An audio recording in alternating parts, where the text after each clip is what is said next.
Ma il metano rispetto ad altri combustibili costa mediamente tra il 25 e il 35% in meno. Il vantaggio non convince il territorio. Saras ipotizza l'estrazione di 3 miliardi di metri cubi. Ci lavora dal 2006. Col metanodotto Galsi a un passo dal tramonto, il progetto risolverà la questione energetica. Il gas che serve ai sardi non ammonta neanche al 20% del totale del fabbisogno sardo di energia. La Regione ha prorogato nel 2011 i permessi di ricerca. Interessano ora oltre 40.000 ettari. Non c'è pregiudizio, si attende la valutazione di impatto ambientale. Per PD e PDL riflessione comune. Pensiamo a un vantaggio per quel sistema di eccellenze, dice Giampaolo Diana dal centro-sinistra. Guardati all'Emilia Romagna con 260 pozzi nella Food Valley, suggerisce Giorgio Locci dal centrodestra. Se ci fosse il gas, per esempio, la prima cosa che direi è che alla Sardegna le ricadute devono essere maggiori di quelle di cui si parla. Il 10% per dare un bene come questo è nulla. L'area è di alto pregio, 4,5 km dal centro di Arborea, poche centinaia di metri da Sena a Rubia.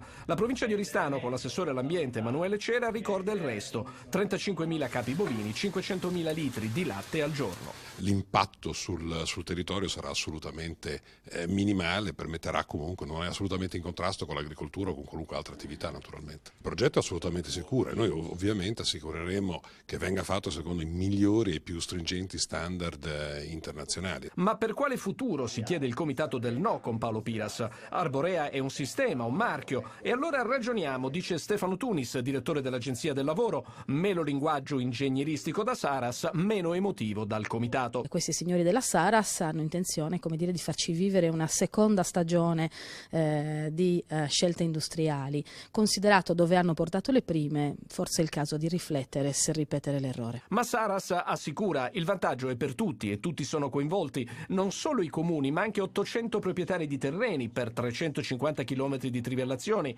E ora siamo al passaggio conclusivo. I beni del sottosuolo sono beni disponibili dello Stato e quindi nostri e dovremmo sfruttarli al meglio. Se si tratta di nulla e fare un pozzo per nulla o lasciare danni come penso la miniera d'oro di Furtei, è chiaro che non conviene farlo.